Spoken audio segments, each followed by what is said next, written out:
What is going on, guys? It is Wrestlelamia here, back with another video. WrestleMania 38 is over, but the WWE isn't slowing down as it prepares for WrestleMania Backlash. What can fans expect on last night's edition of Smackdown, as well as the wildest news stories and rumors you need to know, including Tony Khan has lost the plot with a huge conspiracy, Triple H leaks basic salaries for superstars on the main roster, WWE cancels a wrestler, and much more. Be sure to subscribe and hit that notification bell for daily wrestling videos, and follow us on Facebook for exclusive lists. As always, we won't recap the matches, but just look at the good, the bad, and the downright ugly. As always, we start off with the good as number 1, a fitting finale. Is the WWE going to end Rousey's quest for Charlotte Flair's SmackDown Women's Championship with an I Quit match at WrestleMania Backlash? If so, the WWE just upped the stakes on their feud, as it's difficult to imagine them pulling off a controversial finish for this one. Yes, they could rely on the finish to The Rock vs Mankind's I Quit match, where Mankind's voice was dubbed saying I quit. But at that point, the WWE would have to deal with fans saying I quit. But this should be a good match, and while the case can be made that it should have taken place at WrestleMania, they seem committed to resolving some feuds at Backlash instead of Mania. On another note, we're hoping that Ronda turns heel before Backlash, as her babyface act is quickly fading fast. They could turn Rowdy Ronda heel before then, or perhaps even go with a double turn during the I Quit match, much like Bret Hart and Stone Cold Steve Austin did at WrestleMania 13. The only problem is finding a way for fans to care about Charlotte either as a face or a heel. And number 2, Lacey Evans is back. Lacey Evans made a great return, cutting a great promo and looking like a legitimate badass. While her sassy Southern Belle gimmick had some potential, the WWE never gave it a chance. And turning a babyface didn't do things either, as a gimmick is pure heel. The WWE shift in direction to playing up Evans' real-life past as a Marine and a working mom is a good combination for a babyface if the WWE books her strongly. Evans' biggest challenge though is trying to stand out amongst talents such as Flair and Rousey on SmackDown, as well as Lynch and Belair on Raw. Number 3, you only live once. Liv Morgan's win over Sasha Banks has major implications on paper, as the WWE has teased a single push for the former Riot Squad member for some time now. As fans know, the downside is that this push has been inconsistent, with Morgan bouncing from singles matches to tag matches with no championship gold to show for either of them. Now we're going to go out on a limb and say we're going to give Liv's latest push a chance, but if it's more of the same, this belongs in the downright ugly. And number 4, it could be worse. Last night, SmackDown saw several NXT call-ups, including Gunther aka Walter and fellow Imperium colleague Marcel Bartel, who has been rechristened Ludwig Kaiser. While Ludwig's name isn't bad, especially if the WWE plans on booking him like 90s badass Ludwig Borger, the Imperium keeps getting smaller every time the group jumps from roster to roster, as they've now gone from 4 to 2. A rumor has it that the WWE isn't planning on keeping the Imperium together, so this isn't a huge surprise. But at this point, fans can only hope Gunther and Ludwig get an opportunity to succeed. Also, the red on them looks badass. But that was the good. What about the bad? Is number 1, meaningless matches. Last night's SmackDown was a major letdown, as the show featured way too many meaningless matches.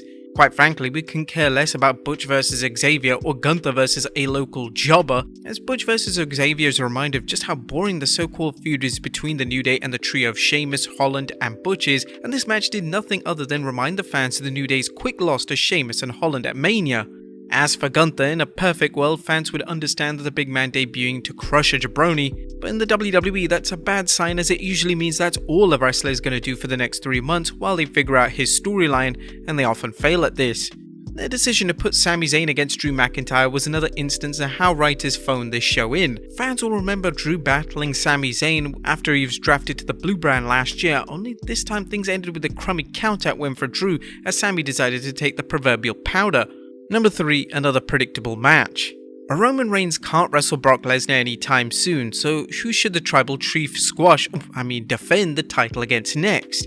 While McIntyre seems like a strong contender, they'll likely save Drew vs Roman for SummerSlam, which means it's time for a fill-in fighter, which, much like Cesaro challenged Roman last year at Backlash, enters Shinsuke Nakamura, a respectable talent who's enjoyed a winning streak over the last year since turning babyface, and including a lengthy reign as IC champion that only somehow featured less than a handful of title defenses. And Nakamura vs Reigns is going to be entertaining, but predictable, as the King of Strong Style is going to count the lights just as he did for Roman at last year's Tribute to the Troops event. And number 4, the Roman touch. Last night's appearance by Roman Reigns was a reminder that Vince McMahon feels the tribal chief has the golden touch and that he can boost any show that he appears on merely by cutting a promo. As the WWE's undisputed champion, Roman is a walking advertisement for each show, but it remains to be seen whether this strategy pays off in the long run. Putting him on TV on a regular basis could backfire, or it could bring in new viewers to Raw.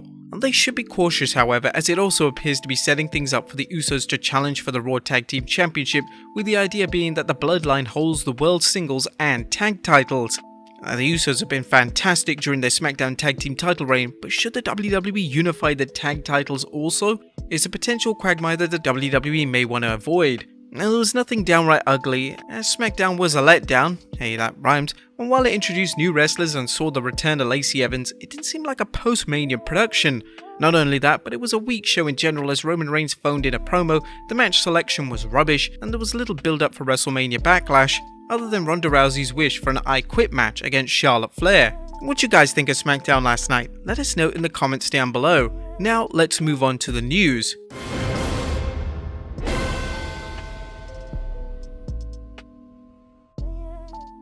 Our first story looks at Tony Khan has lost the plot with a huge conspiracy.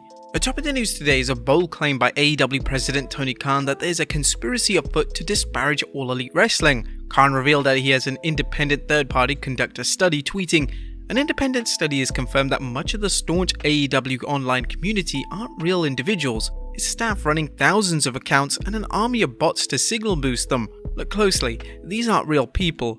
Who'd pay for such a wildly expensive thing?"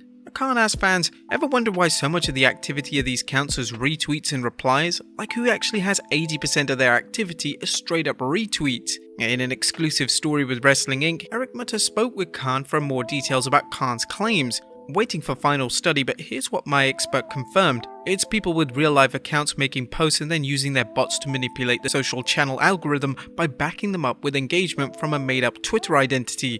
He provided a layperson's explanation of his claim. For example, I tweet Mega only eats rotten bananas. I throw say 18 bots behind it, which takes about 5 minutes to do. Twitter security can't differentiate when done well, neither can most social teams. The problem becomes every time people type Mega into the search bar, because of a real account supported by bots, the first suggested result would be tweets about Mega eating rotten bananas. I'm oversimplifying, but it's the 5-cent version of what's happening. Meltzer discussed Khan's claim during a recent Wrestling Observer Radio, pointing out that it's too early to scrutinize things. The study's not done. What I understand, he has a premonition of this, being that it's his kind of field. Then he got somebody independent, an independent firm, and asked them to just kind of study stuff, including this. The thing is still ongoing, it's not concluded, but they did report to him, I guess probably today or yesterday, what he just reported. And naturally, WWE supporters are skeptical, and some have pointed to this as why they see another example of Tony Khan being thin-skinned when it comes to his product. Was Tony Khan really rattled by WrestleMania 38? Does he think that WWE is behind this? What do you think of his findings? Let us know in the comments down below. Next up, Corey Graves talks future mixed match alongside Carmella. A newly married couple, Corey Graves and Carmella, could be the latest husband and wife team to step in the squared circle. During a chat with Wrestling Inc., Corey discussed potential rivalries, immediately ruling out a match against Edge and Beth Phoenix. "I'm so sorry, but I don't want to be glam slammed on my face. Big fan of both of them, love to watch them from afar. Miz and Maurice might be a little bit more attainable. I would never say never." Corey teased a possible match with Smackdown color commentator Pat McAfee at Survivor Series, but also noted another couple that the fans might like to see. I tell you where I think the money is, and I don't know how feasible this would be: Bianca Belair and Montez Ford. I think that's the couple everybody wants to see, and instead they're getting Carmella and I, so we're just going to ride it till the wheels fall off. Would you guys like to see any of these matches happen? Let us know in the comments down below. Next up, Triple H leaks on Superstar's basic salary. Now, ever wonder what WWE superstars actually make? Well, as you might imagine, salaries can depend on a number of factors, including a wrestler's seniority, popularity, and merchandise sales. During a recent interview with The Athletic, Triple H talked about the WWE's new focus on recruiting college athletes, as well as how much superstars earn on the main roster. Wrestlers on the main roster for Raw or Smackdown earn at least $250,000 annually. According to a recent report from Sportskeeda, Triple H pulls in roughly $2.9 million per year for his work behind the scenes. As for WWE superstars, The Observer recently reported Brock Lesnar and Roman Reigns have base salaries of $5 million per year. Keep in mind they can make more. Other base salaries include $4.5 million per year for Randy Orton, $3.5 million for AJ Styles, $3 million for Seth Rollins, and $3 million for Becky Lynch. Next up, WWE Cancels Carter. The WWE has officially cancelled Nash Carter as he's been removed from WWE's NXT roster, including its alumni section where the Tag Team Championship won alongside Wes Lee at last week's NXT TakeOver Stand and Deliver event has been vacated. Now, in case you missed our previous video, Carter appears to have been released due to a picture released by Carter's estranged wife showing him impersonating Hitler. As for the NXT tag titles, the WWE's website announced that the titles have been vacated and new champions will be determined on this week's NXT 2.0. And finally, a Slobberknocker Alert. Last but not least, fans looking for a knockdown drag-out brawl may want to tune into the 13th April edition of Dynamite as AEW has announced a mega match featuring Samoa Joe battling Japan's legendary tough man Minoru Suzuki. That should be an awesome match. But there you have it, folks. I'll look at this week's Smackdown as well as the wildest news stories and rumors you need to know. Be sure to leave your comments down below and I'll see you next time with some more wrestling content.